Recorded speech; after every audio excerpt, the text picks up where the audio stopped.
चलिए तो आइए आज सेट नंबर 3 का डिस्कशन किया जाए, स्टार्ट किया जाए। ठीक है, पहला सवाल है देखिए, निम्नलिखित में से किन स्थानों पर डचों ने अपने व्यापारिक अड्डे स्थापित किए। ठीक है, तो डचों ने जो अपना व्यापारिक अड्डा स्थापित करा है वो दिए गए ऑप्शन में से सभी जगहों पे स्थापित करा है। सवाल में ये नहीं पूछा कि सबसे पहले, अगर सवाल पूछता सबसे पहले तो यहाँ पे कोई एक ऑप्शन होता, लेकिन यहाँ पे कहा है कि अपने व्यापारिक अड्डे कहाँ कहाँ स्थापित करे हैं। तो इनमें से ये जो जगह है इन सारे जगहों पे उनका रहा है अड्डा, व्यापारिक अड्डा, जिसमें से आपका ऑप्शन नागपट्टनम, चिन्नसूरा, मुसल्लीपट्टनम, सूरत, भरूच, आगरा, कुंची, अहमदाबाद, पटना, ये सब जगह पे डचों का क्या रहा है, व्यापारिक फैक्ट्री रही है। अगर आपसे यही सवाल करता कि सबसे पहले डचों ने अपनी फैक्ट्री कहाँ बनाई है, तो उसका आंसर हो जाता 1605 में मसल्लीपट्टनम। ठीक है, 1605 में मुसल्लीपट्टनम। ठीक है, 1605 मुसल्लीपट्टनम ये सबसे पहला है। 1605 मुसल्लीपट्टनम जो है ये सबसे पहला है डचों की फैक्ट्री। ठीक,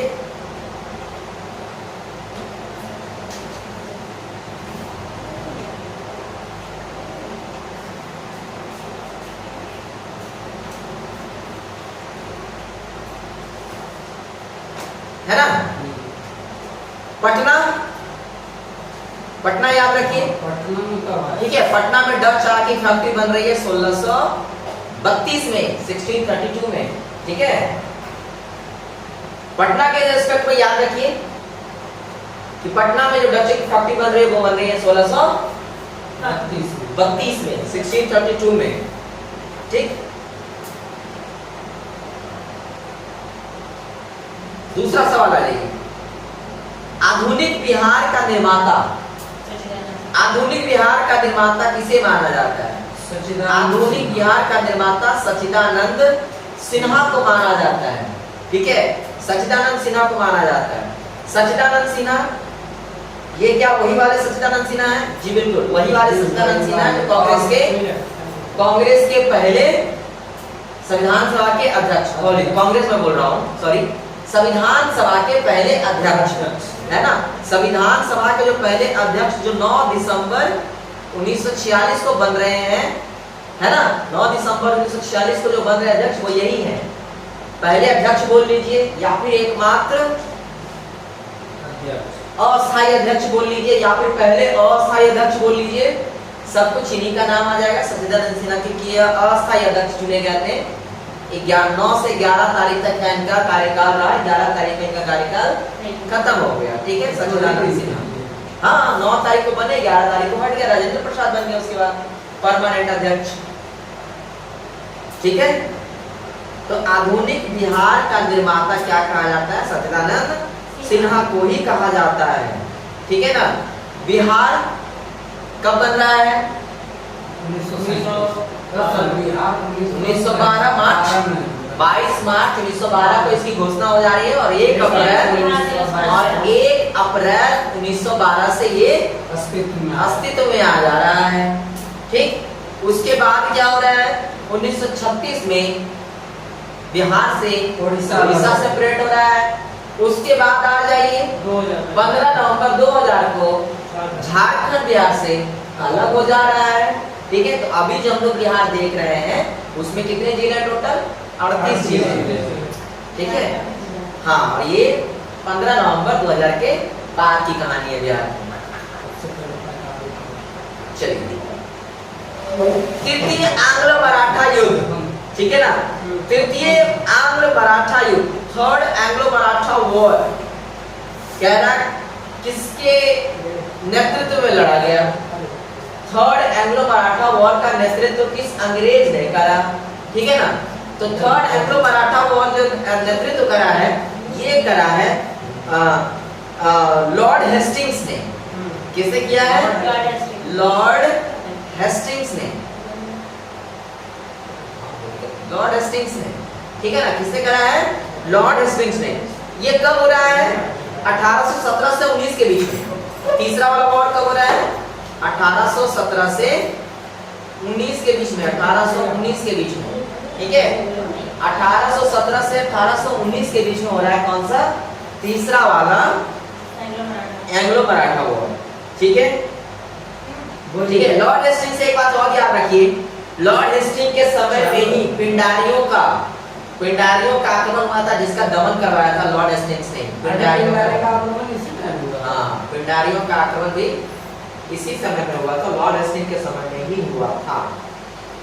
पिंडारी किसे कहते हैं? ठीक है, पिंडारी एक प्रजाति है।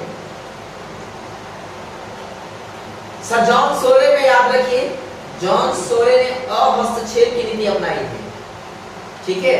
अहस्तक्षेप की नीति अपनाई थी, ठीक। अहस्तक्षेप की नीति अपनाई थी जॉन सोरे ने। एक बात और याद रखिए बेलेस्ली के बारे में, कि बेलेस्ली को क्या कहा जा रहा है? बंगाल का शेर कहा जाता है। बंगाल का शेर किसको कहते हैं? लॉर्ड बेलेस्ली को कहते हैं बंगाल का शेर, ठीक है। लॉर्ड बेलेस्ली को बंगाल का शेर कहा जाता है, ठीक। नेक्स्ट क्वेश्चन है ये, किस गवर्नर जनरल के कार्यकाल में ईस्ट इंडिया कंपनी को मुगल बादशाह शाह आलम द्वितीय द्वारा बंगाल, बिहार, उड़ीसा की दीवानी दी गई थी, ठीक है। तो पहले तो ये समझिए कि दिया कब गया है?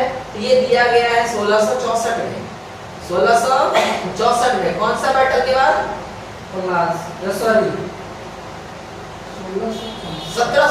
सॉरी 1764 में दिया गया। ये 1764 में दिया गया। 1764 में कौन सा बैटल हो रहा है? बैटल ऑफ बक्सर हो रहा है। बैटल ऑफ बक्सर हो रहा है। बैटल ऑफ बक्सर में जिसमें 3 प्रमुख सेनाएं लड़ी, शाह आलम की सेना, फिर अवध के नवाब की सेना, और फिर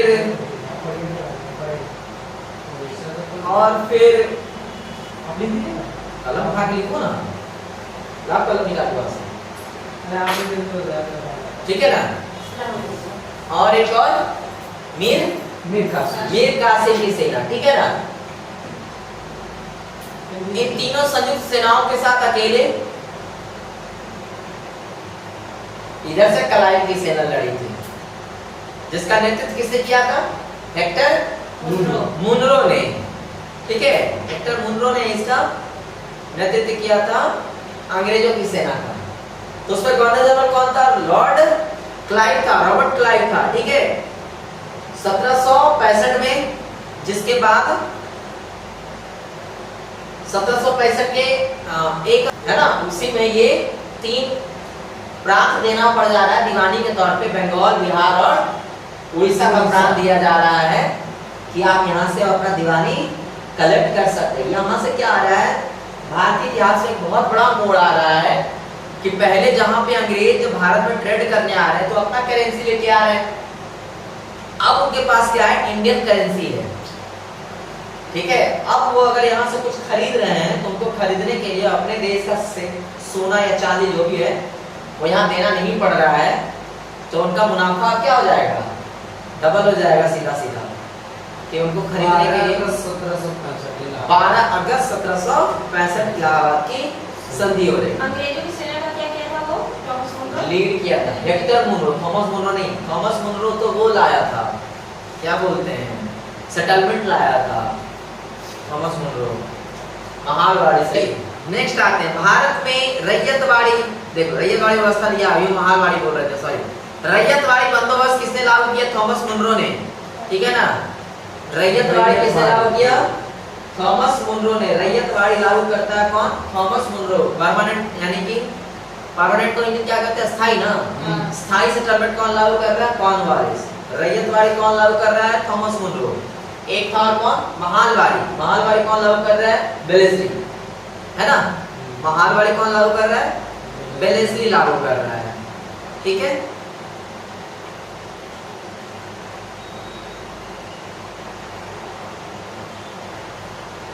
तो थॉमस मुनरो ने ये जो रैयतवाड़ी व्यवस्था लाई है, ये रैयतवाड़ी व्यवस्था कब ला रहा है? ये 1792 में, 1792 में। कब ला रहा है ये? 1792 में ला रहा है, ठीक है ना। 1792 में ये आ रहा है रैयतवाड़ी व्यवस्था। आते हैं क्वेश्चन, ब्रिटिश शासन के दौरान भारत में उद्योगों का स्वतंत्र विकास नहीं हुआ, इसका कारण क्या था? क्या इसका कारण भारी उद्योगों का अभाव था? क्या इसका कारण विदेशी पूंजी की कमी थी? क्या इसका कारण प्राकृतिक संसाधनों की कमी थी? क्या इसका कारण धनिक वर्ग द्वारा भू संपत्ति में निवेश को तरजीह दिया जा रहा था? तो इसमें जो ऐसे देखा जाए तो सभी ऑप्शन मतलब सही जा रहा है, सभी ऑप्शन को टिक किया जा सकता है, लेकिन यहाँ पे चूंकि इनमें से सभी नहीं दिया हुआ है, यानी कि इनमें आपको प्रिसाइजली सेलेक्ट करना पड़ेगा। तो इसमें जो सिर्फ प्रिसाइजली सेलेक्ट करना पड़ेगा उसमें आपका ऑप्शन हो जाएगा कौन सा? भारी उद्योगों का अभाव, ठीक है ना। उद्योगों का स्वतंत्र विकास इसीलिए नहीं हुआ क्योंकि उद्योग थे ही नहीं। अगर उद्योग होते तो उनका विकास होता, ठीक है। भारी उद्योग थे ही नहीं, भारी उद्योग का कंसेप्ट इंडिया में उस समय था ही नहीं, है ना। बाद में चल करके भारी उद्योग का कंसेप्ट आने लगा। हालांकि अंग्रेज चाहते तो ला सकते थे, पर वो चाहते नहीं थे भारत का विकास करना। अगर वो इंडस्ट्री यहीं बसा देते तो फिर यहाँ से वो कच्चा माल लेकर के अपने देश कैसे जाते, वहाँ पे गुड्स का प्रोडक्शन करके रॉ गुड्स ले जाकर वहाँ पे फाइनल गुड्स बना करके हमारे ही मार्केट में वापस ला करके कैसे बेचते, है ना। तो ये वो नहीं हो पाता पॉसिबल, तो उनका फायदा नहीं हो पाता। बेसिकली वो एक ट्रेडिंग कंपनी थी, उनको मुनाफा चाहिए। जो भी ट्रेडिंग कंपनी होती है वो मुनाफा के लिए कुछ नहीं करती है हम लोगों के लिए, वो अपने मुनाफा के लिए सब कुछ करती है, चाहे वो पानी हो जाए चाहे अडानी हो जाए, है ना। वही बात उस समय भी था। 7वां नंबर सवाल देखिए, कौन सा सुमेलित नहीं है? कौन सा सुमेलित नहीं है? 7वां में कौन सा सुमेलित नहीं है? ठीक है, तो आपका ऑप्शन नंबर जो सी है वो सही सुमेलित नहीं है, ठीक है ना। 7वां का ऑप्शन नंबर जो सी है वो सुमेलित नहीं है। राधा कमल मुखर्जी अवर इन रिवॉल्ट, ये जो एक किताब है ये इनके द्वारा लिखा गया नहीं है, ठीक है ना। तो फिर क्या है भाई?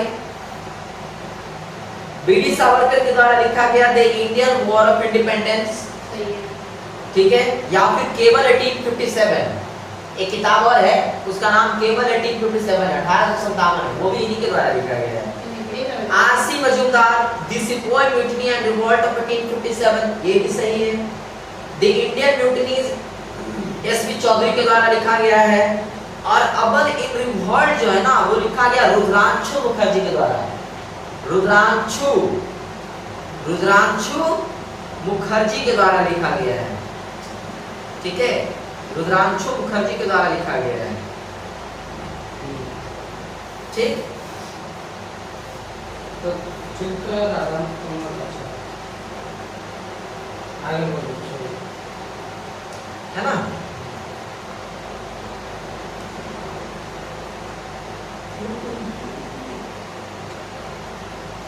चलिए नेक्स्ट आते हैं, विद्रोह है। इन विद्रोह को अरेंज करना है कालक्रम के अनुसार में, ठीक है। तो संथाल हो रहा है 1855-56 में, सिपाही विद्रोह हो रहा है 1857 में, नील विद्रोह हो रहा है 1859 में, और दक्कन का विद्रोह हो रहा है 1874 में, ठीक है ना, हो रहा है 1874 में। तो पहले संथाल हो रहा है कब? 1855-56 में संथाल हो रहा है 55-56 में, जिसके नेता है पूछा जाता हमेशा सवाल सिद्धो कानू चांद भैरव, है ना, इनके बारे में सवाल पूछा जाता है संथाल के विद्रोह के बारे में। नील विद्रोह वो वाला नील नहीं है जिसको मतलब तिनकटिया प्रथा वाला नील ये नहीं है, ये नील विद्रोह अलग से नील विद्रोह है, ठीक है ना। जो की घटना हो रही है बंगाल के नादिया जिले में, है ना, बंगाल के नादिया जिले में घटना घट रही है जहाँ पे जो एक स्थानीय नेता है दिगंबर विश्वास, है ना, दिगंबर विश्वास और विष्णु विश्वास, ये दो भाई हैं, दिगंबर विश्वास और विष्णु विश्वास। ये दो भाइयों ने मिलकर के बंगाल के नादिया जिले में ये नील के खिलाफ आंदोलन कर रहे हैं, नील की खेती के खिलाफ आंदोलन कर रहे हैं, ठीक है। ये बिहार का चंपारण वाला नील विद्रोह नहीं है, ये बंगाल के नादिया जिले का नील विद्रोह है। और ये कब हो रहा है? 1859 में, 1859 में ये हो रहा है, ठीक। दक्कन का जो विद्रोह है वो 1874 में हो रहा है, दक्कन का विद्रोह, ठीक है। और सिपाही विद्रोह तो 1857 में हो रहा है, आप लोग सब जानते हैं। सिपाही विद्रोह के बारे में बात करें तो सिपाही विद्रोह का आग कहाँ से लग रहा है? तो आग लग रहा है आपको यहाँ से, क्या बोलते हैं, छावनी से, बैरकपुर छावनी से। लेकिन जो शुरुआत मानी जाती है 1857 के म्यूनिख सुखोई का सैनिक विद्रोह का, वो माना जाता है मेरठ से, ठीक है। उसकी शुरुआत कहाँ से मानी जाती है? मेरठ से मानी जाती है, ठीक है। चलिए नेक्स्ट आते हैं, वहाबी आंदोलन। वहाबी आंदोलन के बारे में आइए देखते हैं क्या है। वहाबी आंदोलन एक पश्चात प्रभावों के विरुद्ध प्रतिक्रिया थी, एक लक्ष्य इस्लाम का प्रचार प्रसार था, यह 1888 तक चलता रहा। ये तीनों ही बातें सही है वहाबी के बारे में। वहाबी आंदोलन जो है ना, ये एक मुस्लिम सुधारवादी धार्मिक आंदोलन था, ठीक है ना। वहाबी आंदोलन का मुख्य उद्देश्य था कि हजरत मोहम्मद साहब के इस्लाम को पुनर्स्थापित करना, जिसको कि अंग्रेज आकर के कुछ न कुछ प्रभावित कर रहे थे, जो पाश्चात्य शिक्षा को ला रहे थे, उससे उनकी जो कहीं ना कहीं थी वो खतरे में पड़ रही थी, तो उनको लगा कि ये करना चाहिए। इसके प्रमुख नेता कौन थे? सैयद अहमद बरेलवी थे, ठीक है। अहमद बरेलवी, हाँ, वहाबी आंदोलन के प्रमुख नेता कौन थे? सैयद अहमद बरेलवी थे।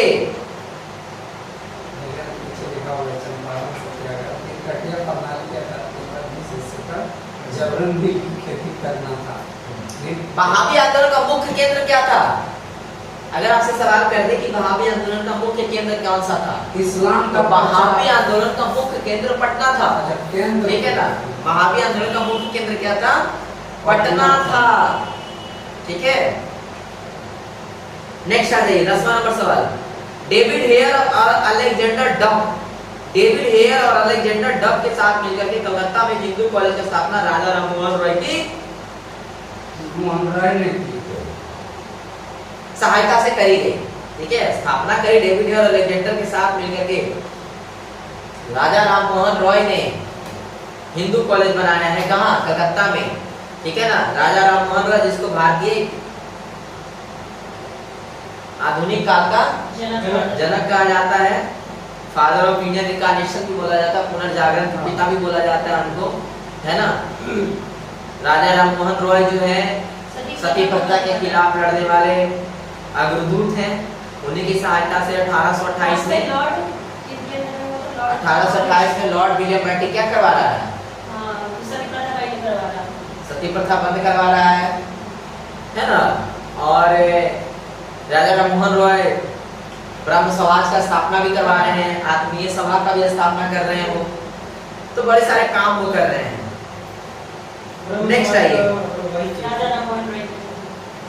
नेक्स्ट आइए, किस आंदोलन में से गांधी जी संबंधित नहीं थे? खिलाफत आंदोलन बिल्कुल संबंधित थे। गांधी जी ने ये जो टर्की में जो उस समय जो सरदार हुआ करता था उसको खलीफा बोला जाता था। 1819-20 की ये घटना है, जब अंग्रेजों ने टर्की को जब हराया और खलीफा का इंसल्ट किया, तो पूरी दुनिया के जो मुस्लिम समाज था वो नाराज रहा। गांधी जी ने उसको इंडिया में एक अपॉर्चुनिटी की तरह लिया कि ये एक सही अवसर है हिंदू मुस्लिम एकता को फिर से बहाल करने का। जो हिंदू मुस्लिम एकता 1909 के पृथक चुनाव जो था प्रक्रिया मॉर्लेमेंटो का, है ना, उसके बाद जो एकता भंग हो रही थी 1909 से पहले, कहिए कि 1906 से ही मान के चलिए कि जब बंगाल का विभाजन किया जा रहा है, हिंदू मुस्लिम एकता के नाम पे बांटा गया बंगाल को, तो वहीं से कहीं ना कहीं दरार फैल रहा था हिंदू मुस्लिम, भारत के हिंदू मुसलमान में। तो ये सही अवसर देखा महात्मा गांधी को कि हम फिर से यूनाइट कर सकते हैं अगर हम उनको इस बात का सपोर्ट करें। तो खलीफा जो होता था पूरी दुनिया का हेड माना जाता है मुस्लिम समाज का, तो गांधी जी ने कहा कि हेल्प किया जाए तो हेल्प करें उसमें, तो ये बिल्कुल था। इसी के पैरेलल गांधी जी ने असहयोग आंदोलन की भी शुरुआत करी थी खिलाफत के साथ ही, ठीक है ना। भारत छोड़ो आंदोलन तो गांधी जी का ही था बिल्कुल पूरी तरीके से। स्वदेशी आंदोलन भी स्वदेशी आंदोलन जो 1906 में हो रहा है, स्वदेशी बैकवर्ड मूवमेंट 1906 में हो रहा है, और उसमें गांधी जी तो पिक्चर में है ही नहीं। गांधी जी उसमें पिक्चर में ही नहीं है, इंडियन हिस्ट्री के पिक्चर में ही नहीं है गांधी जी, ठीक है। और इंडिविजुअल सत्याग्रह है उसका तो गांधी जी प्रवर्तक ही है। इंडिविजुअल सत्याग्रह गांधी जी ने करवाया, जिसके उपलक्ष्य में पहले सत्याग्रही कौन बने? विनोबा भावे। द्वितीय सत्याग्रही कौन बने? नेहरू। और तीसरे सत्याग्रही कौन बने? ब्रह्मदत्त। तो उसके बाद स्वदेशी बैकवर्ड मूवमेंट तो हो रहा है 1906 में, और जब गांधी जी पिक्चर में नहीं। गांधी जी कब आ रहे हैं? 9 जनवरी 1914 को, 9 जनवरी 1915 को, जिसको हम भारत में क्या दिवस के रूप में मनाते हैं? अप्रवासी भारतीय दिवस के रूप में, है ना, 9 जनवरी को। चलिए नेक्स्ट आइए, काकोरी केस के अभियुक्त में बचाव हेतु किसकी अध्यक्षता में एक समिति गठन हुआ था? काकोरी केस, पहले तो ये जानिए काकोरी केस है क्या। तो काकोरी केस क्या है? शाहजहांपुर से लेकर के लखनऊ के बीच में एक स्टेशन पड़ता है, इसका नाम है काकोरी, है ना। उसी काकोरी जगह पे क्या हुआ था? ट्रेन लूटने का प्लान हुआ था। उस ट्रेन का नाम है 8 डाउन ट्रेन। ट्रेन का नाम क्या था? 8 डाउन ट्रेन, है ना। उस 8 डाउन ट्रेन को लूटने का प्लान किया था। क्यों? क्योंकि उसमें क्या जा रहा था? उसमें जा रहा था एमुनिशन और पैसा, है ना। कुछ दौलत जा रहा था और कुछ एमुनिशन जा रहा था, बम गोला बारूद जा रहा था। तो HRA हिंदुस्तान रिपब्लिकन एसोसिएशन ने इसको लूटने का प्लान किया, जिसके प्रवर्तक कौन थे? राम प्रसाद बिस्मिल, शफाकुल्लाह खान, रोशन सिंह, है ना। ये सारे लोग थे। सुभाष चंद्र बोस उसी के एक सदस्य, सुभाष चंद्र बोस नहीं, चंद्रशेखर आजाद, चंद्रशेखर आजाद ही उसी के एक मेंबर थे। भगत सिंह भी उसी का एक मेंबर थे। बाद में चल करके उन्होंने ही नाम उसका बदला, नाम बदला नहीं, उसी ने एक टर्म जोड़ दिया, है ना। HRA को उन्होंने HRA से बना दिया, Hindustan Republican, Hindustan socialist Republican association, HSRA बना दिया उसका नाम, ठीक है। तो बस इतना ही अंतर था। तो उसके किसकी अध्यक्षता में एक समिति बनाई गई थी? गोविंद बल्लभ पंत, GV पंत की अध्यक्षता में। किसकी अध्यक्षता में? GV बल्लभ पंत की अध्यक्षता में वो कमेटी बनाई गई थी, ठीक है ना। बात तो सही है। जादव के पास जाएंगे। ये जादव समाज मेरा कितना दिल के करीब है। मेरे घर के बगल में 2 जादव परिवार रहता था। हम उनके यहाँ दिन भर दूध पीते थे, उनकी गैया से दूध गाते थे, पी जाते थे। कल होकर के जाएंगे कुमार समाज के बीच में। ये कुमार समाज मेरे कितने दिल के अजीज हैं। मेरे घर के बगल में 2 कुम्हार का बार रखता था, वो चरखी चलाते थे, हम उनको बैठ करके देखा करते थे। उनके घर में जब आग लगता था, आग वो जिसमें खपड़ा पकता है, वो जब लगता था कितना मनोरम दृश्य होता था। परसों मुस्लिम समाज चल जाएंगे, परसों मुस्लिम समाज चल जाएंगे। ये मुस्लिम भाई मेरे दिल के कितने अजीज भाई हैं। हम दिवाली में इनको बुलाते थे और ये रमजान में मुझे बुलाते थे। इसको हाय लगेगा, हाय नहीं हाय का लगेगा, चेहरा ऊपर ग्लो कर रहा है।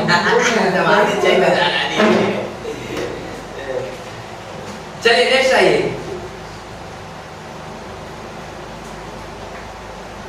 कौन सी महत्वपूर्ण घटना जलियांवाला बाग नरसंहार के तुरंत पूर्व घटी थी? असहयोग आंदोलन का बनना, सांप्रदायिक अवार्ड का होना, सामन कमीशन का आना, या फिर रॉलेट एक्ट का बनना, ठीक है। तो असहयोग आंदोलन 1920 में हो रहा है। सांप्रदायिक अवार्ड जिसको रैमजे मैकडोनाल्ड ला रहे हैं, ठीक है, कम्युनल अवार्ड जिसको इंग्लिश में बोलता है, ठीक है, वो आ रहा है 1932 में।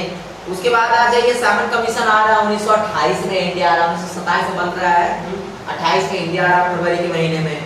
और रॉलेट एक्ट ये 1919 में आ रहा है और 1919 से जलियांवाला बाग भी हो रहा है। तो जलियांवाला बाग इसीलिए हो रहा है क्योंकि रॉलेट एक्ट आया था, है ना।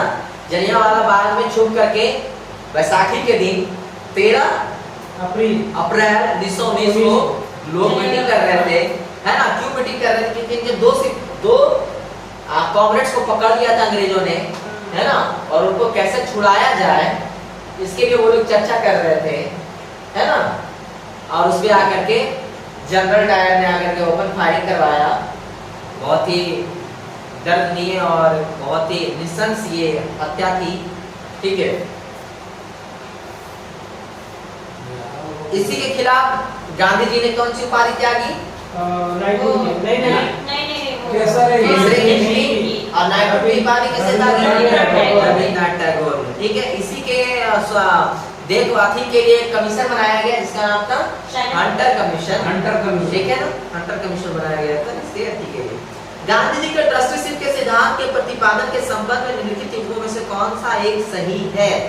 ठीक है, तो कौन सा ट्रस्टीशिप सिद्धांत है? तो दक्षिण अफ्रीका 1903, दक्षिण अफ्रीका 1903। क्या है ये दक्षिण अफ्रीका 1903? आइए जानते हैं इसके बारे में। 15 का ऑप्शन नंबर कहते हैं गांधी जी के ट्रस्टीशिप के सिद्धांत के प्रतिपादन के संदर्भ में दक्षिण अफ्रीका 1903 का युग सही है। क्या हो रहा है 1903 में? कह रहे दक्षिण अफ्रीका ने 1903 में ट्रस्टीशिप के सिद्धांत का प्रतिपादन किया जो संभवतः उपनिषद से प्रभावित है। यानी कि उन्होंने एक वहां पे थ्योरी दिया गांधी जी ने, ठीक है, एक थ्योरी दिया साउथ अफ्रीका में, ठीक है ना, उसी को कहा गया। और ये कहां से आ रहा है? ईशोपनिषद के प्रथम श्लोक को गांधी जी के ट्रस्टीशिप सिद्धांत का आधार माना जाता है, जिसका अर्थ है कि जगत में जो कुछ जीव हैं हम सब ईश्वर का बसाया हुआ है, इसीलिए ईश्वर के नाम से त्याग करके यथा प्राप्त किया जाए और किसी के धन की वासना ना की जाए। इसको कहा गया ट्रस्टीशिप सिद्धांत, यानी कि धन का आप संचय ना करें, धन को आप अपने अंदर संचित करके ना रखें। धन आपका नहीं है, धन आ रहा है उसको खर्चा कीजिए, जनमानस के लाभ में लगाइए, हित में लगाइए, ये आपका धन है, ठीक है। इसी को कहा गया ट्रस्टीशिप का सिद्धांत, ठीक है। चलिए नेक्स्ट आते हैं, वह कौन सी जगह थी जहां अखिल भारतीय किसान सभा का पहला अधिवेशन हुआ था? तो अखिल सभा का पहला अधिवेशन हो रहा है कब? 1936 में। कब हो रहा है? 1936 में हो रहा है, और सॉरी सही है, हाँ 1936 में हो रहा है, और ये कहाँ हो रहा है? लखनऊ में हो रहा है। कहाँ हो रहा है? सहजानंद सरस्वती कर रहे हैं। हाँ सहजानंद सरस्वती कर रहे हैं 1936 में, और वो कहाँ रहा है? ये लखनऊ में हो रहा है, ठीक है, लखनऊ में हो रहा है, 1936 में हो रहा है, ठीक है।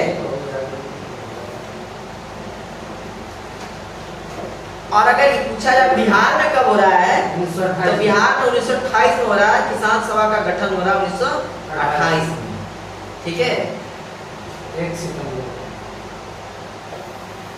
है ना। एक आश्रम है सीताराम आश्रम, ठीक है ना, एक आश्रम है सीताराम आश्रम जो कि बिहार के बिहटा में है, और उसके स्थापना स्वामी सहजानंद सरस्वती कर रहे हैं। सीताराम आश्रम, ठीक है, सीताराम आश्रम कर रहे हैं, जिसका संगठन कौन कर रहे हैं? सहजानंद सरस्वती कर रहे हैं, ठीक है। नेक्स्ट आइए, कांग्रेस दल की उग्र शाखा ने, कांग्रेस दल में 2 शाखाओं में बढ़ गया था, है ना। 1907 में कांग्रेस 2 भागों में बढ़ता है, गरम दल, नरम दल 2 भागों में बढ़ जाता है, सूरत स्प्लिट जिसको कहते हैं, ठीक है।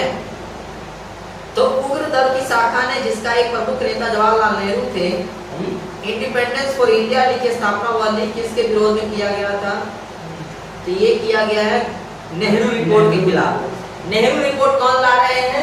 मोतीलाल नेहरू ला रहे हैं, ठीक है, जवाहरलाल नेहरू के पिताजी ला रहे हैं मोतीलाल नेहरू, ठीक है। और इनके खिलाफ जवाहरलाल नेहरू क्या करते हैं? एक आंदोलन करते हैं, एक स्थापना करते हैं, किस चीज की? इंडिपेंडेंस फॉर इंडिया लीग की, ठीक है।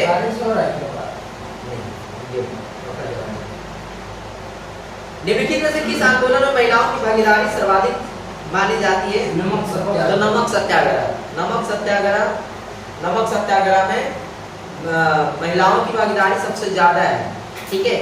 नमक सत्याग्रह हो कब रहा है? 24 मार्च 1930 में हो रहा है, 1930 में हो रहा है नमक सत्याग्रह, ठीक है। इस नमक सत्याग्रह में ही महिलाओं की स्थिति सबसे सबल थी, सबसे अधिक थी, ठीक है। 1932 के रैमजे मैकडोनाल्ड के सांप्रदायिक पंचांग, जिसको कम्युनल अवार्ड कहा जा रहा है ना, पृथक निर्वाचन समूह दिया गया था, किसको दिया गया था? दलितों के लिए दिया गया था, ठीक है। और इसी के खिलाफ गांधी जी और ये अम्बेडकर के बीच में मतभेद पैदा हुआ, और जिस मतभेद के लिए एक बैठक हुई जिसको पूना ट्रैक्ट के नाम से जाना जाता है 1632 में, और इसमें गांधी जी ने उनको ये एहसास दिलाया कि नहीं, आप पृथक चुनाव मत लीजिए, हाँ आपके लिए एक नया ही व्यवस्था दिया जाएगा, पर पृथक चुनाव सब ले लेंगे तो कैसे काम चलेगा, ठीक है। रिजर्वेशन दिया गया, लेकिन पूरी तरीके से पृथक चुनाव नहीं हुआ। राजेंद्र प्रसाद ने किसे पाकिस्तान का जन्मदाता कहा है? तो लॉर्ड मिंटो को, राजेंद्र प्रसाद ने लॉर्ड मिंटो को पाकिस्तान का जन्मदाता कहा है। क्यों कहा है? क्योंकि पहली बार पृथक चुनाव का जो कंसेप्ट दिया वो मिंटो ने दिया, और किसके लिए दिया? मुस्लिमों के लिए दिया। वहीं पे मुस्लिम को एक बल मिला कि हम लोग एक अपना ही चुनाव प्रक्रिया वाला कुछ बना सकते हैं, और वहीं से उन लोगों ने पाकिस्तान के बारे में सोचना शुरू किया। हालांकि पाकिस्तान शब्द का डिमांड अभी तक नहीं किया गया था। पाकिस्तान शब्द का डिमांड कब से शुरू हुआ है? 1940 से, ठीक है। पाकिस्तान शब्द का डिमांड कब से शुरू हुआ है? 1940 से शुरू हुआ है, ठीक है। चलिए नेक्स्ट आते हैं 21 नंबर।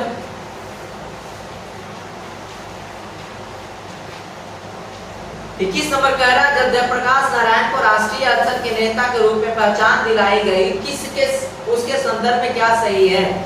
तो भारत छोड़ो आंदोलन में सक्रिय भागीदारी के बाद जयप्रकाश नारायण को एक राष्ट्रीय नेता के रूप में पहचान मिली, है ना।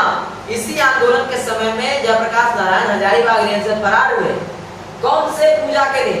दिवाली के दिन, है ना। हजारीबाग जेल को तोड़ करके दिवाली के अवसर पर जयप्रकाश नारायण फरार हुए, ठीक है ना। जयप्रकाश नारायण ने किस दल की स्थापना करी?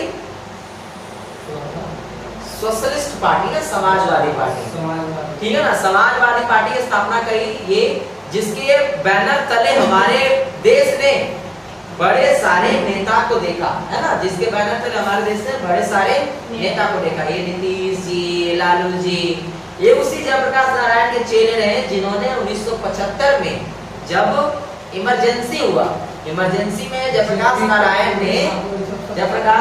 ने बढ़ चढ़ करके आंदोलन किया था, है ना, इमरजेंसी के खिलाफ। सबसे बड़ा रैली किया था इमरजेंसी के खिलाफ, है ना। और यही इमरजेंसी रैली से निकला हुआ दो नेता हैं जो आज देश के धुरी में बड़ा एक नाम है, लालू यादव और नीतीश कुमार का, ठीक है। और इनका भी क्या नाम है? फर्नांडिस का भी, जॉर्ज फर्नांडिस, ठीक है। नेक्स्ट चला गया है टीएमसी में। 1946 में गठित अंतरिम बैठक में, अंतरिम कैबिनेट में अंतरिम सरकार की उपाध्यक्षता किसने करी थी? तो अंतरिम सरकार की उपाध्यक्षता जो करी थी वो जवाहरलाल नेहरू ने करी थी, ठीक है ना। जवाहरलाल नेहरू अंतरिम सरकार के उपाध्यक्ष थे, ठीक है ना। जवाहरलाल नेहरू अंतरिम सरकार के प्रधानमंत्री भी थे, ठीक है ना। 1946 में जो अंतरिम सरकार बन रही है उसके उपाध्यक्ष भी थे और प्रधानमंत्री भी थे, ठीक है ना। अंतरिम सरकार की अध्यक्षता किसके पास थी? वायसराय के पास थी। अंतरिम सरकार की अध्यक्षता वायसराय के पास थी। उसमें वायसराय कौन था? माउंटबेटन, है ना। उसमें वायसराय कौन था? माउंटबेटन था। 46 में माउंटबेटन था, ठीक है।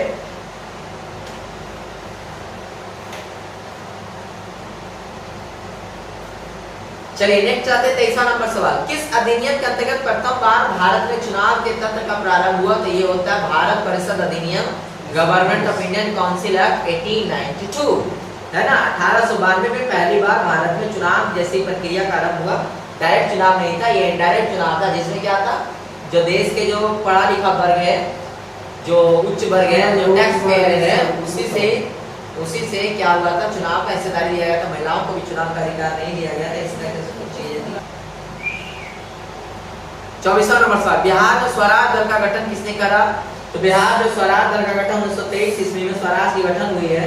अब बिहार में स्वराज दल का गठन किसने करा है? तो श्री कृष्ण बाबू ने, ठीक है ना। बिहार केसरी श्री कृष्ण सिंह, ठीक है। श्री कृष्ण सिंह को बिहार केसरी का उपाधि दिया जाता है। ये बिहार के पहले चीफ मिनिस्टर थे 1937 के चुनाव में, है ना। 1937 में चुनाव हुआ था, उसमें पहले मुख्यमंत्री बने थे, वो पहले मुख्यमंत्री श्री कृष्ण सिंह जी थे, ठीक है। स्वराज दल की स्थापना सेंटर में कौन कर रहे हैं? मोतीलाल नेहरू और सी.आर. दास कर रहे हैं, और बिहार में कौन कर रहे हैं? श्री कृष्ण सिंह कर रहे हैं, ठीक है। श्री कृष्ण सिंह कर रहे हैं। चलिए नेक्स्ट आते हैं। वस्त्रों के लिए कपास की खेती का आरंभ सबसे पहले कहाँ किया गया था? तो भारत में, ठीक है ना। कपास की खेती के लिए सबसे प्रमुख जो जमीनें होती है वो है ब्लैक सॉइल, है ना। ब्लैक सॉइल, काली मिट्टी, जिसको रेगुर मिट्टी भी कहा जाता है, वो मिट्टी सबसे उपयुक्त मिट्टी होती है। और ऐसी मिट्टी भारत के दक्कन के क्षेत्र में पाया जाता है, और यहाँ पे भारत में कपास की खेती होती है। महाराष्ट्र, मध्य प्रदेश, ये सब, आंध्र प्रदेश, ये सब जो रीजन है, केरल वगैरह, हैदराबाद, तेलंगाना जो रीजन है, इनमें आपको ये मिल जाता है, रेगुर मिट्टी पाया जाता है, और यहाँ आपको कपास की खेती करने को मिल जाती है। ऋग्वैदिक काल के प्रारंभ में किसे महत्वपूर्ण मूल्यवान संपत्ति समझा जाता था? तो ऋग्वैदिक काल में जो सबसे मूल्यवान संपत्ति थी वो गौ थी, है ना। गौधन बोला जाता था जिन्हें, ठीक है। गाय थी, गाय का सबसे ज्यादा वजूद था। उदयन बासवदता की दंत कथा संबंधित है, कहाँ से? तो कौशाम्बी से, है ना। उदयन बासवदता, ठीक है। उदयन बासवदता जो है कौशाम्बी से संबंधित है, ये है क्या? ठीक है ना। उदयन बांसबद्धता एक दंत कथा है जिसमें वत्सराज उदयन और उज्जैन के राजकुमारी बांसबद्धता के प्रेम कहानी का वर्णन है। ठीक है ना। ऐसा माना जाता है कि राजा चंड प्रदोष की जो पुत्री थी जिसका नाम था बांसबद्धता, ठीक है ना, उसका जो विवाह, उसका जो ये उदयन था, उदयन के बिना बादन से इतनी मोहित हो गई थी कि उससे प्रेम करने लगी थी। ठीक है, और उदयन से विवाह कर लिया था। ठीक,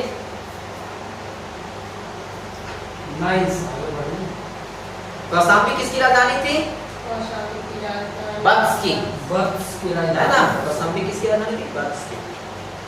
वही वत्स राज कौन है? उदयन है। नेक्स्ट आ जाइए, निम्नलिखित में से किस स्रोत में उल्लिखित है कि प्राचीन भारत में दास्तान नहीं हुई थी? मेगास्थनीज के इंडिका में। मेगास्थनी जो कि सेल्यूकस निकेटर का दूत हुआ करता था, और वो दूत आता है किसके पास? चंद्रगुप्त मौर्य के दरबार में आता है, और मौर्य के दरबार में आने के बाद जब भारत का देखता है, अध्ययन करता है, तो उसकी किताब लिखता है इंडिका नाम से, और उस इंडिका में ये वर्णन करता है कि भारत इतना अमीर है, इतना धनी है कि यहाँ पे दास प्रथा नहीं है। ठीक है ना। चलिए नेक्स्ट आते हैं, मेगास्थनीज ने पटना को क्या कहा है? होली क्रोथा कहा है। मेगास्थनीज ने चंद्रगुप्त मौर्य को किस नाम से पुकारा है? सेंड्रो कोटस के नाम से पुकारा है। ईसा की तीसरी शताब्दी में जबकि हुन आक्रमण ने से रोमन साम्राज्य समाप्त हो गया, हुन आक्रमण से रोमन साम्राज्य समाप्त हो गया, भारतीय व्यापारी अधिकाधिक निर्भर हो गए। भारतीय अधिकाधिक निर्भर हो गए किस पर? तो दक्षिण पूर्व एशियाई व्यापार पर, दक्षिण पूर्व एशियाई व्यापार पर निर्भर हो गए थे। शक विजेता किसे माना जाता है? शक विजेता माना जाता है चंद्रगुप्त द्वितीय को। चंद्रगुप्त द्वितीय ने शक शासक किसको? शक शासक चंद्रगुप्त द्वितीय ने किसको शक शासक किसको हराया था? इसके नाम इसका विक्रमादित्य पड़ गया था। अपने आप को विक्रमादित्य उपाधि धारण कर ली थी ना। चंद्रगुप्त द्वितीय ने किसको हराया था? रुद्रदामन। नहीं, रुद्रदामन तो शक शासक होता। रुद्र सिंह तृतीय, रुद्र सिंह तृतीय को हराया था।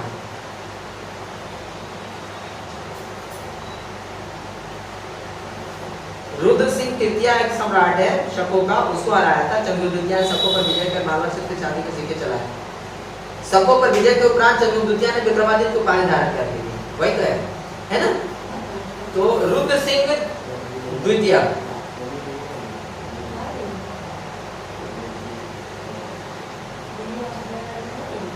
चलिए, निम्नलिखित में से किसने सोमपुर महाविहार का निर्माण करवाया? तो ये धर्मपाल।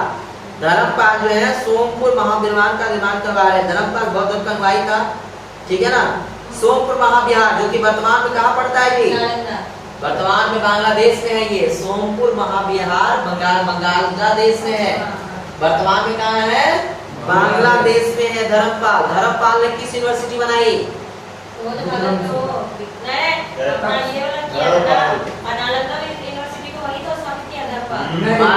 कुमारगुप्त धर्मपाल विक्रमशिला बता रहे हैं। विक्रमशिला, धर्मपाल विक्रमशिला और गोपाल। चलिए नेक्स्ट आइए। गुप्त काल में जो संस्कृत नाटकों में जो स्त्री और शूद्र होते थे वो किस भाषा को बोलते थे? जाहिर सी बात है जो सबसे नीचे क्रम की भाषा है वो प्राकृत है, जिसको वहाँ की लोकल डायलेक्ट, जिसको आजकल लोग वर्नाकुलर कहते हैं, तो वही प्राकृत भाषा थी। ठीक है, लोकल भाषा को वर्नाकुलर कहा जाता था, वही है। ठीक है ना। 33 नंबर देखिए, 33 नंबर देखिए। डेमेट्रियस जो था वो हिंदी यूनानी शासक था, हिंदी यवन शासक था डेमेट्रियस। ठीक है। रुद्रदामन जो था वो शक शासक था, रुद्रदामन। ठीक है ना, शक शासक था रुद्रदामन। उसके बाद है गोंडोफर्निस, गोंडोफर्निस जो था वो पल्लव वंश का शासक था। और बिम्बकटविशेष ये कुषाण वंश का संस्थापक माना जाता है। ठीक है। नेक्स्ट आइए 34 नंबर। 34 नंबर कह रहा है कि भक्ति संतों का सही कालक्रम क्या है? तो भक्ति संतों में सही कालक्रम सबसे पहले गुरु नानक है इनमें से, उसके बाद तुलसी आते हैं, उसके बाद तुकाराम आते हैं और उसके बाद रामदास आते हैं। ठीक है, गुरु नानक आते हैं, तुलसी आते हैं, तुकाराम आते हैं और रामदास आते हैं। ठीक है, तुलसीदास जो है वो भैरव खान के क्या है, कंटेम्पररी हैं। भैरव खान के वो नहीं आता है, पढ़ने ये नहीं बड़ा आता। यार, अभी हम डाल देंगे। चलिए नेक्स्ट आइए। औरंगजेब ने बीजापुर पर विजय कब प्राप्त करी? औरंगजेब ने बीजापुर की विजय प्राप्त करी है 1686 में, 1686 में। ठीक है ना, बिल्कुल सही जवाब। दिल्ली की प्रसिद्ध जामा मस्जिद का निर्माण किसने करवाया है? तो जितना सारा अगर बड़ा बड़ा इमारत का नाम आ जाए, सब इमारत में चल जाओ कहाँ, शाहजहां के पास में। हाँ। ठीक है ना, सब जामा मस्जिद, पर्ल हाउस, लाहौर का जामा मस्जिद, सब तो उसी ने करवाया है। शीश महल, आगरा का ताजमहल, सारे का सारा निर्माण शाहजहां ने करवाया, क्योंकि किसी के पास कोई और काम नहीं था। इतनी संपत्ति उसके बाप दादा ने जीत के उसको दे दी थी कि उसका काम, उसको केवल बचा के रखना बस काफी था। तुम बचा के रख लो भैया, वही काफी है। लड़ने जीतने और ज्यादा अखबार करने की तुमको जरूरत नहीं है, क्योंकि पूरा भारत तो लगभग उसी के असर था। ठीक, नेक्स्ट आइए, सूची का मिलान करना है। मौलिक अधिकार कहां से लिया गया है? तो बिल ऑफ राइट्स अमेरिका से, अमेरिका के बिल ऑफ राइट यानी अधिकार पत्र से। राज्य का नीति निर्देशक तत्व आयरिश के, आयरलैंड के संविधान से। मंत्रिमंडलीय सरकार ब्रिटिश से। राज्य और केंद्र का संबंध कनाडा से, क्योंकि फेडरलिज्म कहां से आया है? कनाडा से आया है। मिल गया। चलिए, अनुच्छेद 61 क्या है भैया? तो इम्पीचमेंट है। अनुच्छेद 61 क्या है? इम्पीचमेंट ऑफ द प्रेसिडेंट है। ठीक है ना। अनुच्छेद 67 क्या है? तो impeachment of the vice president है ना। और इसको याद रख लीजिएगा 67 का, हालांकि 67 का नाम का तो नहीं किया गया है, नहीं 67 का नाम नहीं किया गया, क्योंकि रिजाइन कर दिए हैं, करवाया तो नहीं गया है, रिजाइन कर दिए हैं। हाँ, अगर ये करवाया जाता तो 67 का नाम करवाया जाता। हालांकि इम्पीचमेंट जैसा कोई प्रक्रिया दूसरे लोगों के लिए वर्णित नहीं है, केवल राष्ट्रपति के लिए वर्णित है कि हालांकि महाभियोग तक भी नहीं वर्णित है कि महाभियोग होगा राष्ट्रपति का। महाभियोग जैसी प्रक्रिया है, शब्द नहीं है महाभियोग, प्रक्रिया बताया गया, ये प्रक्रिया है ना। और वो प्रक्रिया महाभियोग की प्रक्रिया कहलाती है। ठीक, उसके बाद आ जाइए 90 में। तो 90 में आपका क्या चला जाएगा? 90 में आपका चला जाएगा राज्यसभा के उपसभापति को हटाना। राज्यसभा के उपसभापति को हटाने की प्रक्रिया 90 में है। ठीक है ना। और स्पीकर को हटाने की प्रक्रिया 94 में है। ठीक है, स्पीकर को हटाने की प्रक्रिया 94 में, राज्यसभा के स्पीकर को हटाने की प्रक्रिया 90 में, सॉरी उपसभापति को, और उपराष्ट्रपति को हटाना 67 में, और राष्ट्रपति को हटाना 61 में। नेक्स्ट आइए 40वां नंबर सवाल। 54 में क्या है जी? तो राष्ट्रपति का निर्वाचन है। 55 में क्या है जी? तो राष्ट्रपति के निर्वाचन की विधि है। 60 में क्या है? तो 60 में उनका शपथ है ना, राष्ट्रपति का शपथ है 60 में। ठीक है ना। राष्ट्रपति का अनुच्छेद 60 में जिक्र है कि उच्चतम न्यायालय के मुख्य न्यायाधीश द्वारा राष्ट्रपति को पद की शपथ दिलाई जाएगी, है ना। राष्ट्रपति को पद की शपथ दिलाएगी। कौन दिलाएगा शपथ राष्ट्रपति को? तो CJI, chief justice of India. Next आइए, भारतीय संविधान में कौन सा एक अनुच्छेद है जिसे विधान परिषद की स्थापना या समाप्ति की व्यवस्था की गई है? तो भारत का संविधान 169, भारत के संविधान का आर्टिकल 169 इस बात की जिक्र करती है कि विधान परिषद की या तो स्थापना होगी या कैसे समाप्ति होगी। और विधान परिषद की स्थापना या समाप्ति के लिए केंद्र सरकार की सहमति से उस राज्य के विधान मंडल की समिति से वहां पे विधान परिषद बनाया जा सकता है। विधानसभा तो सब जगह होता है, लेकिन विधान परिषद हर जगह पे नहीं होता है। ठीक है। भारतीय संविधान की निम्न में से दी गई किस अनुसूची में राज्यों के नाम तथा उनका क्षेत्र का ब्यौरा दिया गया है? ये अनुसूची नंबर 1 है। पहली अनुसूची इसी बात से डील करता है कि भारत का राज्य कौन सा है, राज्य क्षेत्र कौन सा है, ये सब डिस्क्रिप्शन पहली सूची में है। दूसरी अनुसूची में क्या है?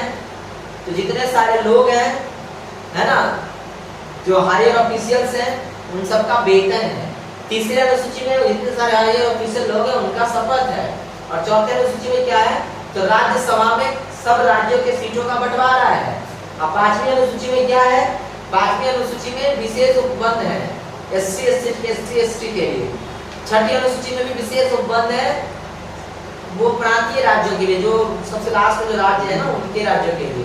और 7वीं अनुसूची में क्या है भैया? तो आपका लिस्ट है। 8वीं अनुसूची में भाषा है ना।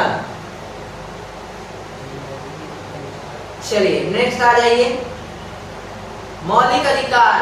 मौलिक अधिकार क्या है? तो मौलिक अधिकार एक ऐसा अधिकार है जिसको आपातकाल की स्थिति में निलंबित किया जा सकता है।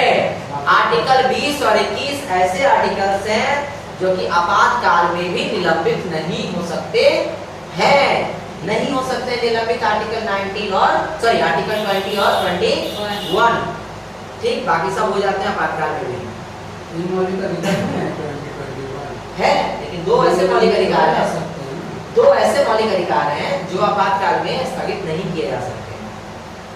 व्यक्तिगत स्वतंत्रता के लिए कौन सी जो है रिट है याचिका दायर की जा सकती है? तो वो हैबियस कॉर्पस, ठीक है, हैबियस कॉर्पस, जिसको क्या कहा जाता है? सशरीर बॉडी को, सशरीर बॉडी को प्रकट करें, है ना।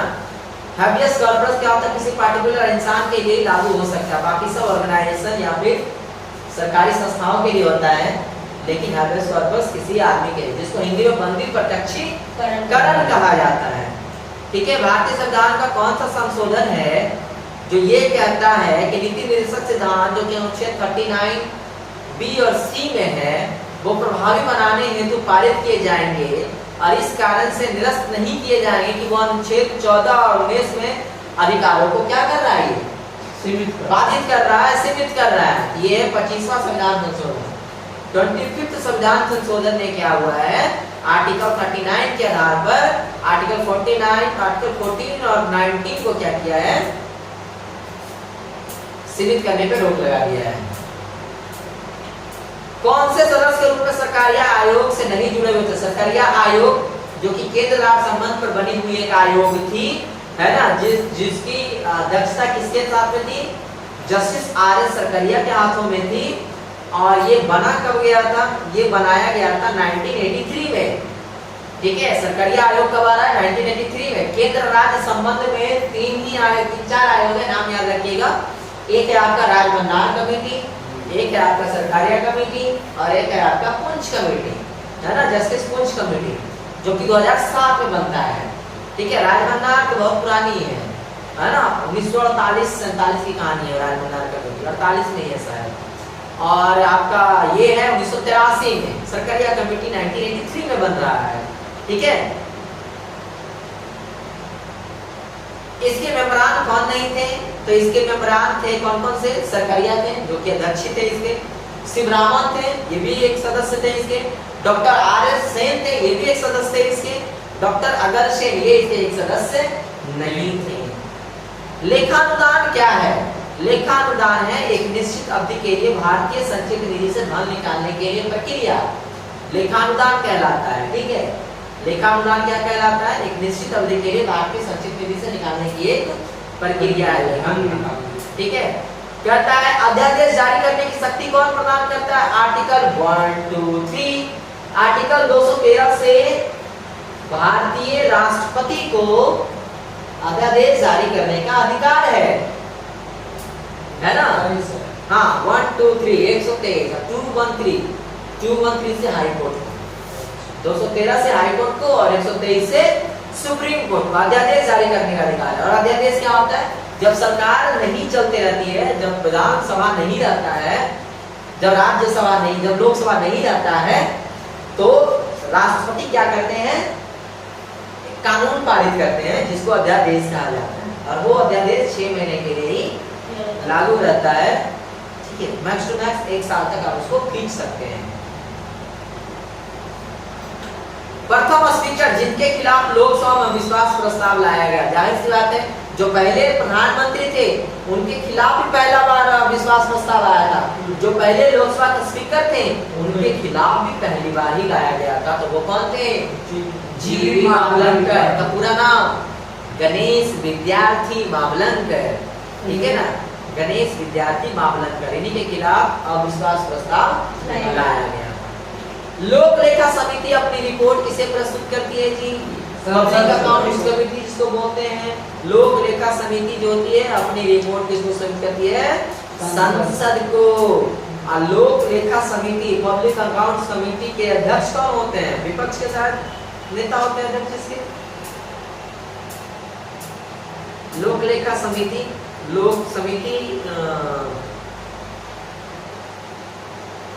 नजर के सामने जिगर के पास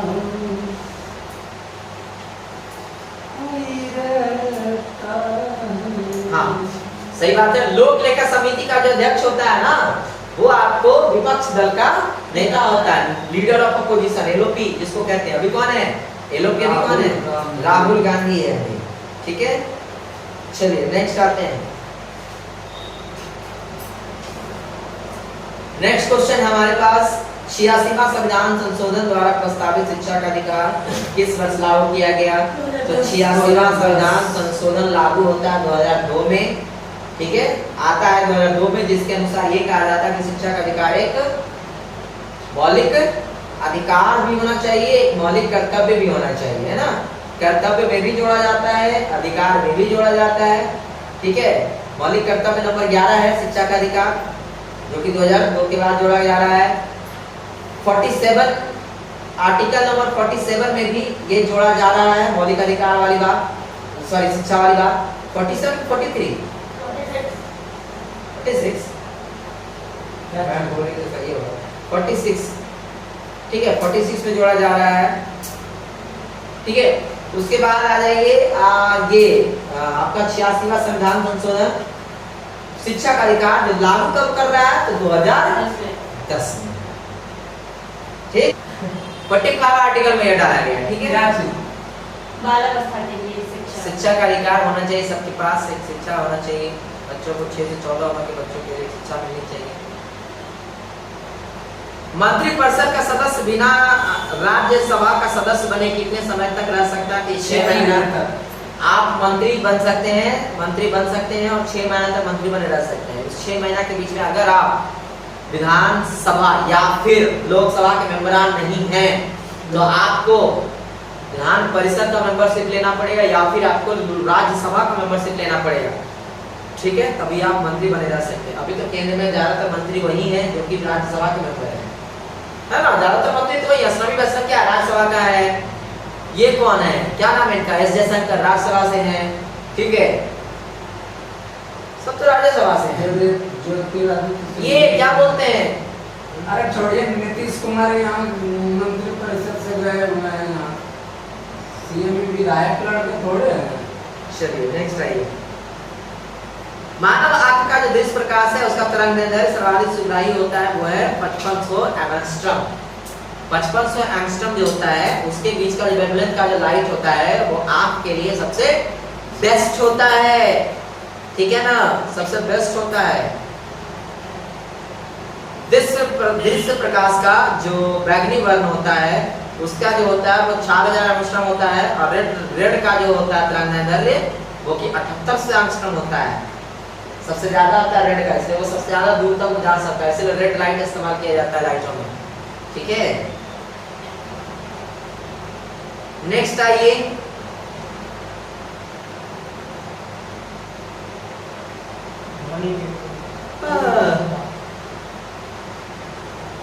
ध्वनि के रिप्रोड्यूसिंग के लिए एक जो कॉम्पैक्ट डिस्क बनाया जाता है ऑडियो प्लेयर में प्रयुक्त होता है क्या? तो लेजर में देखिएगा सीडी का उठा करके, है ना, तो उसमें आपको लेजर की तरह चमकता है वो, तो लेजर बीम का इस्तेमाल किया जाता है उसमें। एक लोहे की गेंद को अगर गर्म करेंगे, एक लोहे की गेंद को गर्म करेंगे तो सबसे ज्यादा प्रतिशत वृद्धि कहाँ होगी? तो उसके वॉल्यूम में होगी। इसका वॉल्यूम सबसे ज्यादा बढ़ेगा क्योंकि गर्म करने में मेटल्स क्या होते हैं? फैलते हैं, तो फैलेगा तो उसका वॉल्यूम ज्यादा बढ़ेगा। कौन सा 2 रंग प्राथमिक रंगों के संयोजक से निर्मित हुआ है? तो ये है आपका मैजेंटा। मैजेंटा एक ऐसा कलर है जो 2 प्राइमरी कलर से नहीं पूछ रहा। अच्छा, यहाँ पे नहीं पूछा है, नहीं हुआ है। तो नीला हुआ ही है, पीला हुआ ही है, ब्लू हुआ ही है। मैजेंटा एक कलर है जो कि प्राइमरी कलर से नहीं बना है बल्कि वो सेकेंडरी कलर से मिलकर बना हुआ है। अरे इसका लाल हरा और नीला लाल हरा और नीला प्राइमरी कलर ऑलरेडी है। RBG RBG red blue green. अच्छा आरबीजी बहुत बढ़िया शॉर्टकट निकल गया। आरबीजी कुछ और भी होता है ना, नीला और पीला को मिला दीजिएगा तो भी वो व्हाइट बन जाएगा। लेकिन ओरिजिनल नीला पीला चाहिए।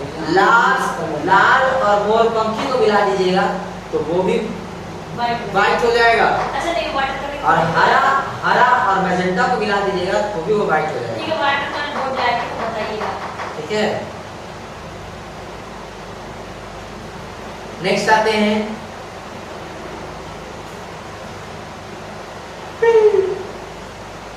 अगर किसी वस्तु का फोकस अवतल दर्पण पड़ता है तो उसकी छाया कैसी बनेगी भैया?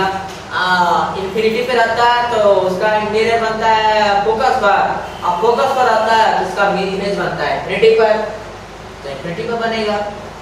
उल्टा होता है कॉन्केव के केस में, मिरर के केस में, सब केस में नहीं।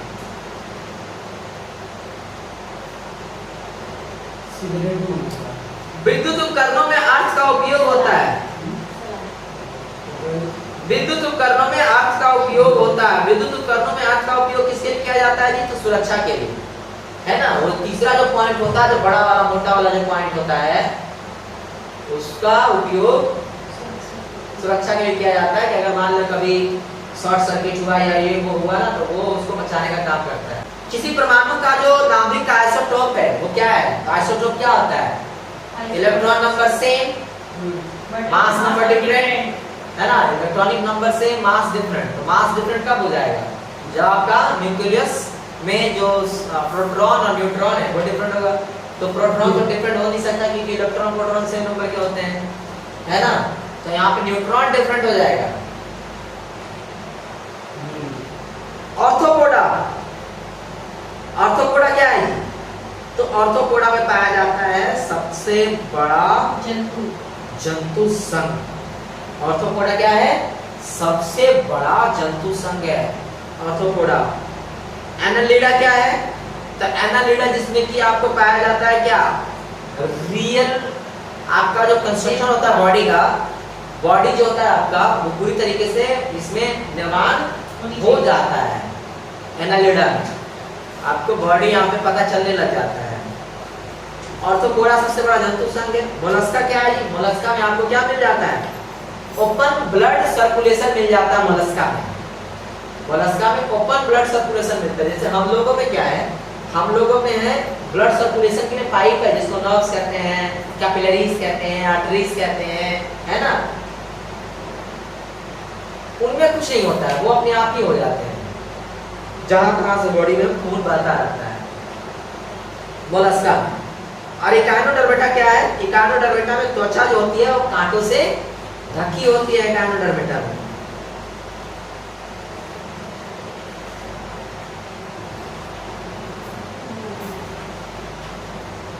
इसका हमने एक क्लास में पूर्ण विश्लेषण किया है, आप जा करके प्लीज देखिए, लिंक उसको डिस्क्रिप्शन में दे दिया जाएगा।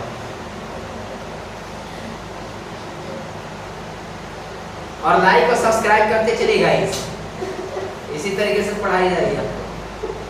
आणविक संरचना के बारे में निम्नलिखित में कौन सा कथन सही है? तो भाई प्रोटॉन और न्यूट्रॉन न्यूक्लियस होते हैं, बिल्कुल सही बात है। कह रहा plaster of Paris calcium carbonate होता है, गलत बात है। Plaster of Paris calcium sulphate होता है, सल्फेट होता है गाइस। स्वर्ण का जो सुनार होते हैं वो एक्वा रेजिया जिसको अम्लराज कहा जाता है उसका प्रयोग करते हैं। उसमें क्या होता है? HNO3 और HCl होता है। HNO3 का कितना? 1, HCl का कितना? 3, 1:3 के रेशियो होते हैं गाइस। जर्मन सिल्वर एक ऐसा सिल्वर है जिसमें सिल्वर नहीं पाया जाता है। तो जर्मन सिल्वर में क्या पाया जाता है? तो जर्मन सिल्वर में पाया जाता है कॉपर, जिंक और निकल। ठीक है, कॉपर, जिंक, निकल तीनों को एक खास प्रोपोर्शन में मिलाइए, आपको जर्मन सिल्वर मिल जाएगा। उसमें सिल्वर नहीं आता, तो सिल्वर नहीं, खाली सिल्वर। ठीक है, फ्लोरीन्स फ्लोरीन कार्बनिक यौगिक होते हैं फ्लोरीन्स। विज्ञान की एक ऐसी शाखा बताइए जिसमें जेनेटिक्स अभियांत्रिकी के द्वारा मानव प्रजाति में सुधार लाया जाता है, उसको यूजेनिक्स कहा जाता है। यूजेनिक्स विज्ञान की वो शाखा है जिसमें जेनेटिक्स में चेंज करके एक नई प्रजाति बनाई जा रही है आजकल, है ना। जैसे अभी हाल ही फिलहाल में एक प्रजाति बनाया गया है ना भेड़ का, नहीं डॉली तो वो बहुत पहले, वो तो एनसीईआरटी का एक मेन पार्ट है ना, डॉली पढ़ाया जाता है। अभी बनाया गया ना एक जम्मू कश्मीर में कोई प्रजाति है उसको बनाया गया है, हाल ही फिलहाल में वो घटना रहा था। अच्छा ठीक है, देखिएगा एक बार न्यूज में दिखेगा। भारत में पाई जाने वाली सबसे बड़ी मछली है व्हेल शार्क। भारत में पाई जाने वाली सबसे बड़ी मछली कौन सी है? व्हेल शार्क है। व्हेल शार्क है भारत में पाई जाने वाली सबसे बड़ी मछली। अब भारत के मछली कौन सी है? राजकीय मछली डॉल्फिन है, मैंकिन डॉल्फिन है। वो केवल मछली नहीं है बल्कि एक जलीय प्रजाति का, जलीय मतलब जलीय जीव है। भारत का राष्ट्रीय जलीय जीव है डॉल्फिन मछली। जीव कोशिकाओं में आनुवांशिक लक्षणें, जाहिर सी बात है डीएनए से मिलता है। अग्नाशय, अग्नाशय शरीर की दूसरी सबसे बड़ी ग्रंथि है, तो सबसे बड़ी ग्रंथि कौन सी है? यकृत। यकृत मतलब लीवर, और अग्नाशय मतलब पैनक्रियास। अग्नाशय मतलब पैनक्रियास। पैनक्रियास वही है जो कि आपका इंसुलिन सीक्रेट करता है।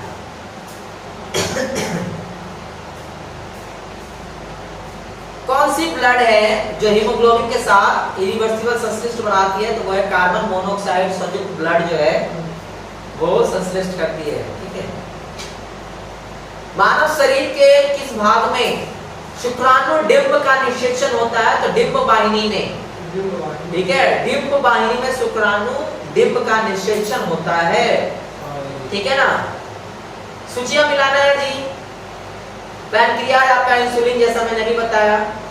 जनन ग्रंथि से प्रोजेस्टेरोन है, प्रोजेस्टेरोन और एस्ट्रोजन ये फीमेल की है और टेस्टोस्टेरोन ये मेल की है ना। किडनी, किडनी कार्टिसोल होता है जी, और आपका पैनक्रियाज इंसुलिन है। पीयूष ग्रंथि आपका क्या है? वृद्धि हार्मोन है। पिट्यूटरी ग्लैंड जिसको कहते हैं पीयूष ग्रंथि को। पिट्यूटरी ग्लैंड को मास्टर ग्लैंड भी कहा जाता है। पिट्यूटरी ग्लैंड कहाँ पाया जाता है ना? नहीं इधर पीछे कहाँ पाया जाता है पिट्यूटरी ग्लैंड? यहाँ पे स्पाइनल के पास पाया जाता है पिट्यूटरी ग्लैंड। फेनिलकीटोन उपापचय की जन्मजात भूल का एक उदाहरण है एंजाइम के वसागत अभाव का।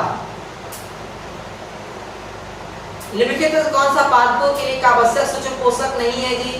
तो इसमें आपका सोडियम। इनमें से दिया गया बोरॉन, जिंक, कॉपर, ये सब प्लांट्स के लिए जरूरी है मिनरल्स हैं। सोडियम उतना जरूरी नहीं है। कहीं कहीं पर सोडियम आपको जरूरत हो जाता है, लेकिन वो सोडियम अकेला नहीं, वो सोडियम का एक कंपाउंड जरूरत होता है। जैसे नमक कहीं कहीं देते हैं हम लोग, है ना। जैसे कि हेलोजेन प्लांट्स में जो होते हैं उनको नमक चाहिए होता है, हेलोफाइटा जिसको कहते हैं।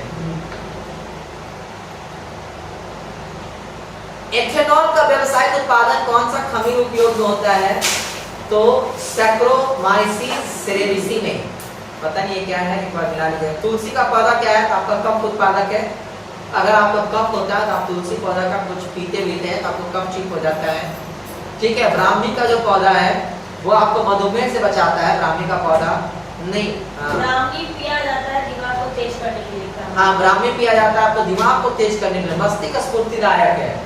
ब्राह्मी पिया जाता है आपको दिमाग को तेज करने के लिए। आपका अपना दिमाग, आपको बुद्धि है, भ्रष्ट बुद्धि हो गया, नहीं पढ़ रहे हैं, दिमाग तेज करवाना है, ब्राह्मी प्लांट का राज कीजिए। ठीक है। सदाबहार पौधा जो है, सदाबहार पौधे से जो कुछ भी मिलता है उससे आप मधुमेह से बच सकते हैं। मधुमेह, डायबिटीज बहुत खतरनाक बीमारी है, उससे आप बचना चाहते हैं, सदाबहार का पौधा घर पर लगाइए। और उसका कुछ भी आता है, छाड़वार नहीं सारा पौधा पत्ती जो भी आता है पीजिए, उसको सेवन कीजिए। पुदीना, पुदीना, पुदीना क्या करता है जी? पुदीना आपको बाथर में करता है। पुदीना आपको बाथर में, ले ले पुदीना, ले ले पुदीना। भारतीय सप्रेशन सैटेलाइट एप्पल छोड़ा गया था कब? 19 जून 1981 में। 19 जून 1981 में प्रथम भारतीय सप्रेशन सैटेलाइट जिसका नाम एप्पल था वो छोड़ा गया था। ब्लीचिंग पाउडर का प्रयोग किया जाता है पानी को कीटाणु रहित करने में, बिल्कुल सही बात है। रसायनों के ऑक्सीकरण करने में, ये भी सही है। कपास की ब्लीचिंग करने में, ये भी सही है। ब्रेड बनाने में ना ना ना ना ना ना ना ना। ब्रेड बनाने में किसका इस्तेमाल किया जाता है? बेकिंग सोडा का। बेकिंग सोडा का इस्तेमाल किया जाता है ब्रेड बनाने में, ब्लीचिंग पाउडर का नहीं। ब्रेड आपको तो रहेगा हाँ ब्रेड भी स्मेल सर्वा ब्रेड आपको पता नहीं। निम्नलिखित कथनों पर विचार कीजिए जी और बताइए इनमें से कौन सा सही है। तो पॉलिएस्टर एक प्रकार का संश्लेषित रेशा है, हाँ सही है। पॉलीकॉट पॉलिएस्टर और कपास का मिश्रण होता है, बिल्कुल। एक्रिलिक सबसे प्रबल और हल्का पॉलिएस्टर है, हाँ ये भी सही है। ठीक है, 1, 3 और 4 सही है। न्यूक्लियर थर्मल फ्यूजन में कौन सा सिद्धांत वर्क करता है? उसके सिद्धांत पर कौन सा बम बनाया जाता है? तो हाइड्रोजन बम। जहां भी फ्यूजन हो रहा है यानी टूट रहा है, यानी जुट रहा है, नहीं फ्यूजन मतलब जुट रहा है, फ्यूजन मतलब टूट रहा है। तो फ्यूजन में जहां पे जुटने का सवाल आएगा वहां पे हाइड्रोजन बनेगा। जैसे सूर्य भी एक प्रकार का हाइड्रोजन बम है। आपको क्या लगता है कोयला जल रहा है? कोयला नहीं जल रहा है। आपको क्या लगता है भगवान जी हैं, छठ मैया है? नहीं, वो छठ मैया नहीं है। वहां पे क्या चल रहा है पता है? हाइड्रोजन बम फूट रहा है। 93 कह रहा है कि दोआब का रीजन जो है, दोआब का रीजन आपका पंजाब का क्षेत्र है, बिल्कुल सही बात है। दोआब का रीजन आपका पंजाब का क्षेत्र है। कछार का रीजन आपको असम का क्षेत्र है। मैदानी भाग आपको कर्नाटक में देखने को मिल जाएगा। तराई भाग आपको उत्तर प्रदेश में देखने को मिल जाएगा। तराई भाग, ठीक है। उत्तर से दक्षिण की दिशा में आप व्यवस्थित कीजिए जी। तो सबसे आपको उत्तर में पड़ेगा मध्य अंडमान, उसके बाद आपको पड़ेगा लिटिल अंडमान, उसके बाद आपको पड़ेगा कार निकोबार और सबसे नीचे पड़ेगा आपको ग्रेट निकोबार। तो ऊपर में आपका अंडमान है और नीचे आपका निकोबार है, ठीक है। कितनों का गया रिजर्व सेंटर? एसएससी वाला सेंटर कितनों का गया अंडमान निकोबार? तो कैसे से जाएगा वो? कमेंट करके बताइए जल्दी। हाँ निम्नलिखित में कौन सा कथन जो है वो सही है? कांजली वेटलैंड पंजाब में है, बिल्कुल सही है। कांजली वेटलैंड कहाँ है? पंजाब में है कांजली वेटलैंड। झारखंड में कोयला कौन सा मिलता है? तो बिटुमिनस टाइप का जो कोयला है, बिटुमिनस टाइप का जो कोयला है वो झारखंड में सबसे ज्यादा मिलता है। कोयला का 4 प्रकार, एंथ्रासाइट, बिटुमिनस, लिग्नाइट और पीट, है ना? कौन सा? एंथ्रासाइट, बिटुमिनस, लिग्नाइट और पीट। सबसे खराब कोयला होता है पीट कोयला, ठीक है। सबसे बढ़िया कोयला होता है एंथ्रासाइट कोयला। बिटुमिनस ठीक है, एवरेस्ट टाइप का है।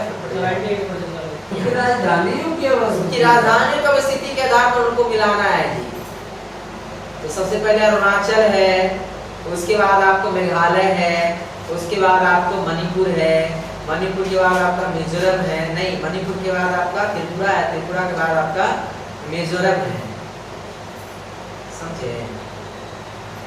जबकि मैप में देखिएगा तो मणिपुर नीचे है, मणि मिजो नागा है। आपको ये तो मिजोरम नीचे नहीं है, मणिपुर नीचे है, मिजोरम उसके ऊपर है। लेकिन राजधानी हो सकता है मणिपुर का ऊपर में होगा, मिजोरम का नीचे होगा। क्रॉस में जा रहा है। चलिए क्यूल नदी निकलती है कहाँ से? तो गिरिडीह के पहाड़ी से निकलती है। गिरिडीह की पहाड़ी से निकलती है। गिरिडीह की पहाड़ी में ही एक पहाड़ी है जिसपे क्या है? पारसनाथ की पहाड़ी गिरिडीह में ही है ना, जिस पहाड़ी के लिए जंग हो रहा है आजकल। इसमें तीर्थंकर है ना, संथाल और जैन दोनों आपस में झगड़ रहे हैं कि हमारे लोगों का है। वो कहता मेरा धर्म है और वो कहता मेरा धर्म है। देखिए निम्नलिखित में से बिहार के किन जिलों में धारवाड़ की चट्टानें पाई जाती है? तो कैमूर बिहार में, मुंगेर में है। ठीक है गाइस, अब आज के लिए बस इतना ही। मिलते हैं अगले डिस्कशन क्लास में, तब तक बने रहिए अच्छी जानकारियों के लिए, ठीक है। और तमाम किस्म के पॉलिटिकल और नॉन पॉलिटिकल गॉसिप्स के लिए बने रहिए।